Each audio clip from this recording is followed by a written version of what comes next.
Allez Louis, chers amis, bonjour. Nous sommes le mercredi 20 décembre 2023. Il est 9h30. Quelques news de l'Arménie, de l'Artsakh et de la diaspora arménienne. Tout d'abord, le film à ne pas rater ce soir à 20h55 sur Arte. Donc, La promesse, The Promise de Terry George, réalisé en 2016, sorti en 2017. Un film qui a été financé en je crois que c'est autour de 80 millions de dollars, qui a été financé en grande partie par Kerkorian, juste avant sa disparition. Voilà. La promesse à regarder absolument, absolument sur Arte à 20h55 ce soir.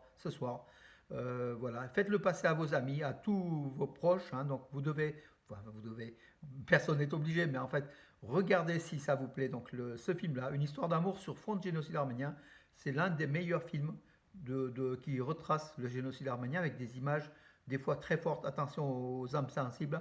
Voilà, notamment dans des villages où il y a eu des massacres d'Arméniens par les Turcs.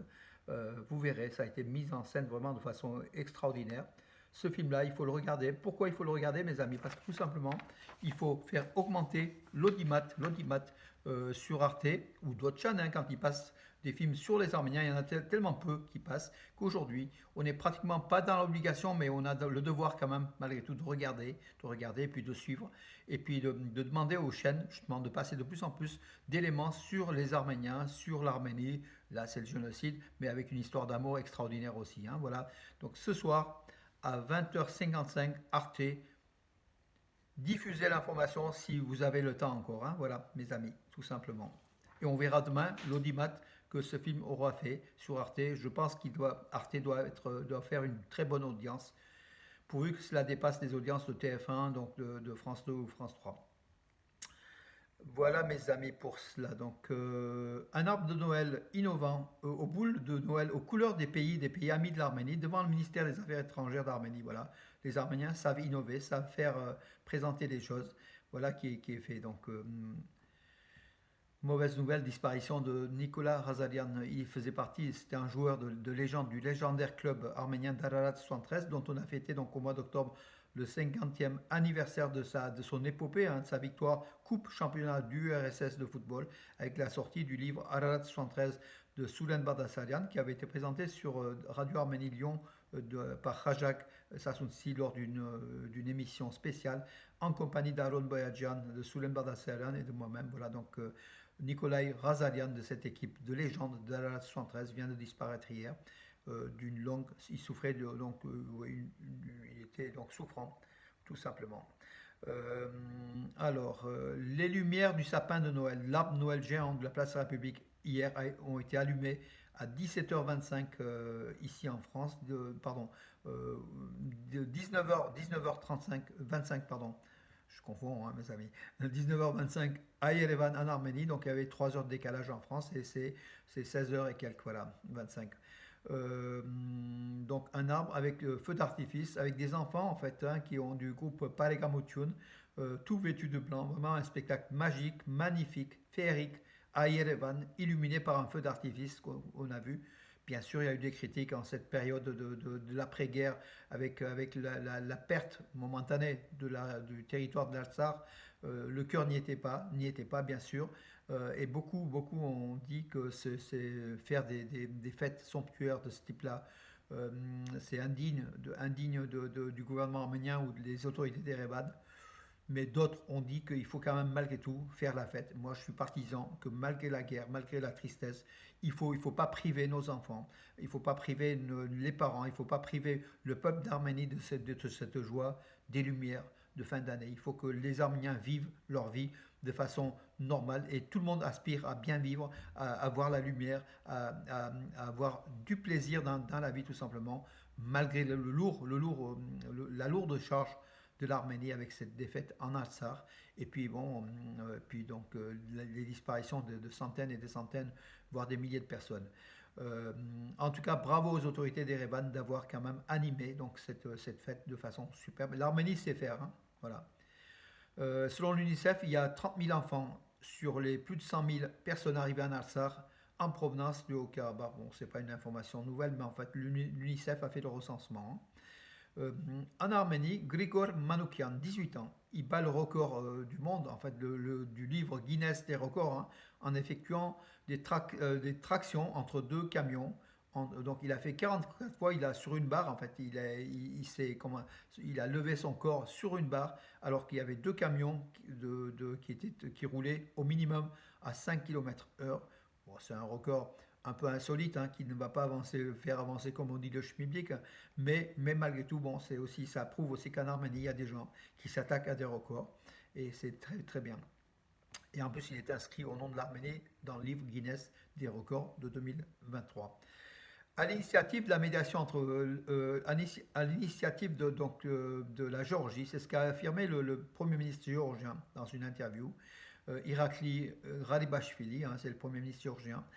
Il a affirmé que grâce à Tbilissi, une médiation a eu lieu entre l'Arménie et l'Azerbaïdjan et qui a donné des résultats concrets, voilà, qu'on voit aujourd'hui. En Arménie, la société du chemin de fer du Sud-Caucasien, donc c'est une société russe, hein, une compagnie russe, donc des chemins de fer, prolonge la campagne de transport gratuit pour les personnes déplacées du Haut-Karabakh, donc jusqu'à encore, je crois, encore 3 mois. Donc ils vont prolonger. Donc tous les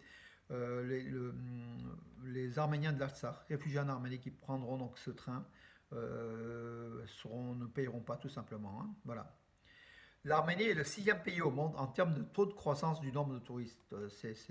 Bien sûr, on le savait, hein, donc on va frôler les 2,4 millions de touristes. Donc c'est un record, hein, cette année, donc en nombre de touristes en Arménie, 2,4 millions. En tout cas, c'est ce qu'a affirmé Sisian Borossian, qui est la responsable du comité du tourisme du ministère de l'économie de l'Arménie. Et vraiment, le tourisme est vraiment à le vent en poupe en Arménie. Bravo. Et l'an prochain, donc l'Arménie va investir encore 50% supplémentaire en marketing touristique pour encore battre de nouveaux records. L'Arménie bat des records de tourisme et il faut encourager, mes amis. En allant en Arménie, on encourage ce tourisme en Arménie. Voilà. Alors, je suis en train de... Bon, c'est bon, oui. 13 pêcheurs illégaux d'écrevisses verbalisés et 53 filets ont été retirés du lac Sevan par les autorités donc, policières qui surveillent le lac Sevan en permanence. Voilà. Les écrevisses qui sont aussi, donc, après le poisson, donc l'un des éléments importants de la pêche. Donc il y a beaucoup d'écrevisses, hein, dans le lac Sevan, comme vous le savez. Nous, on a goûté, donc c'est du très très bon. Mais il faut que il faut arrêter le braconnage tout simplement parce que ça détruit le cycle naturel de reproduction. La tâche de maintenir la paix et la stabilité au Haut-Karabakh est confiée au contingent russe, affirme le ministre russe de la Défense, Shoigu. Donc Shoigu il n'y a plus d'Arméniens en Artsakh, mais les Russes continuent un petit peu à mentir, hein. Sergei Shoigu, qui a affirmé que l'armée russe est l'une des plus compétentes, l'une des meilleures du monde, bien sûr. Mais il a affirmé que le contingent militaire russe aura pour tâche de maintenir la paix et la stabilité en Syrie et au Karabakh l'année prochaine, donc 2024, face à l'évolution de la situation. Mais le problème, c'est que à quoi ça sert cette mission de la paix en Artsakh sans Arméniens? Voilà. Il faut protéger qui? Les monuments ou les Azéris? Donc, point d'interrogation. C'est quand même quelque chose d'assez extraordinaire, hein, de l'hypocrisie russe qui a laissé faire, qui a laissé se vider l'Artsakh de ses Arméniens et qui maintenant affirme protéger, donc réguler donc la paix en Artsakh. Vous vous rendez compte où on est? Entre temps, la Russie a envoyé une aide humanitaire de 6 tonnes avec l'Union des Arméniens de Russie qui a envoyé donc pour les Arméniens de l'Artsakh en Arménie.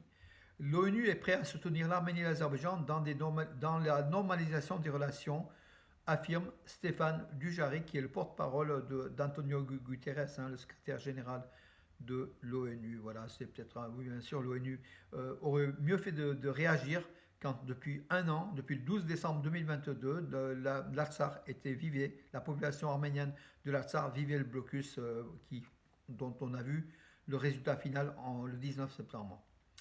L'association Alep, donc des Arméniens de Syrie, hein, je suis natif d'Alep comme vous le savez, hein, donc en Arménie ils sont très très bien organisés. Ils ont une association qui s'appelle Alep d'ailleurs et elle a organisé des fêtes du Nouvel An avec des enfants déplacés du Haut-Karabakh et du Liban, parce que c'est ces deux pays qui souffrent aujourd'hui. Voilà, donc un arbre de Noël avec une fête, avec des cadeaux. Et puis bon, bravo aux familles Basmatian, Jamberjan, oui, connu, hein, et Krikolian qui ont financé en grande partie, c'est ce qu'a affirmé Annie Balorian, qui est la présidente fondatrice de l'association, l'ONG Alep à Yerevan. Bravo à eux, en tout cas bravo aux Arméniens de Syrie qui sont très très actifs en Arménie et en Syrie bien sûr, mais ils sont nombreux en Arménie après la guerre qui a fait rage depuis 2011 en Syrie. Voilà, la compagnie minière du cuivre molybdène Zangezur a présenté son rapport de développement durable. Donc, en fait, chaque année, depuis 2 ans déjà, cette compagnie donc minière du sud de l'Arménie, de Zangezur, présente un rapport sous l'angle écologique en fait, du développement durable. Euh, après les dégâts effectués et réalisés donc, à la nature, cette société quand même essaye de communiquer sur le retraitement, voilà, puis le développement durable, ça fait partie de cela. Le centre Toumo, les étudiants, donc très bonne idée du centre Toumo, numérisent en ce moment le patrimoine culturel arménien. Et puis ils avaient aussi filmé donc, et numérisé donc, des éléments donc, au Karabakh, dont le monastère de Tativank, Chouchi, beaucoup d'éléments du patrimoine arménien. Le centre Toumo numérise pour justement historiser, pour mettre qui mettre sans doute en ligne, donc ce sera en ligne, tous les éléments de la culture du patrimoine arménien, des églises, les monastères, Areni, la caverne d'Areni, donc là je vois l'image, donc beaucoup de choses, hein, voilà. Bertsor, Diklanagert, le site antique aussi, Tizirnavang, tout ça, ça a été filmé et numérisé donc, par les étudiants du centre Toumo qui sont très très actifs comme vous le savez. Alors, les actions de la France ne contribuent pas à la paix dans la région. Il n'est pas nécessaire de pousser l'Arménie dans une nouvelle guerre, affirme Elnur Mamadov, qui est un conseiller du président Aliyev, du dictateur Aliyev. L'Azerbaïdjan, qui s'est armé pour plusieurs milliards de dollars, maintenant voit mal que la France arme l'Arménie. Et l'Arménie achète les armes auprès de la France, et puis de l'Inde, puis d'autres pays. Donc voilà, les Azéris veulent dicter aussi l'armement de l'Arménie, alors qu'eux, ils ne se privent pas de s'armer par Israël, par la Turquie et par la Russie, plus maintenant par la Russie, mais qui se sont armés pour à peu près 5 milliards de dollars par la Russie. Euh, donc là, Elmour Mamadov a pointé la France d'armer l'Arménie et comment dirais-je, ce qui serait source de guerre, en fait, tout simplement, d'après Bakou. Qui provoque tout simplement. L'Azerbaïdjan construit un musée de l'occupation et la victoire, Ardam l'arménienne en fait, Agna l'arménienne, nommée Agdam par les Azéris, qui a été repris, qui est occupé par les Azéris, avec les pierres d'Agdam, des ruines d'Agna. Ils veulent construire un musée les Azéris pour une nouvelle fois rappeler leur victoire face aux Arméniens, entre guillemets, des occupants, alors que c'est l'inverse. Agna, ça fait partie du Haut-Karabakh, c'est le Bas-Karabakh, c'est le territoire du Karabakh aujourd'hui, comme la totalité occupée par les forces azéries d'occupation. Voilà mes amis, alors je regarde encore s'il n'y a pas une ou deux nouvelles. Pardon, je vais juste vous demander une seconde. Euh, Écoutez, je crois que j'en ai fait le tour. J'en ai Rosatom qui va avec un contrat de 64 millions de dollars, qui va rénover le bloc numéro 2 de la centrale de Metsamor nucléaire pour prolonger au moins de 10 ans sa vie. Voilà, donc un contrat a été signé entre l'Arménie et Rosatom, la société russe de traitement de l'énergie nucléaire. Voilà mes amis, je vais juste vous demander une seconde, voir s'il n'y a pas deux, trois autres informations. Entre-temps, je profite pour vous dire ce soir, 20h55, Arte bien sûr, tous à l'écran. Il faut que l'audimat explose par le fait des Arméniens. Les 700 000 Arméniens de France, s'ils ont la puissance, si on est là pour dire, voilà, on est derrière tout ce qui concerne l'Arménie, on est intéressé, ça serait quand même une belle chose. Voilà mes amis pour aujourd'hui. Je vous donne rendez-vous à demain. On fera le point, peut-être l'audimat d'Arte ce soir. Bonne journée.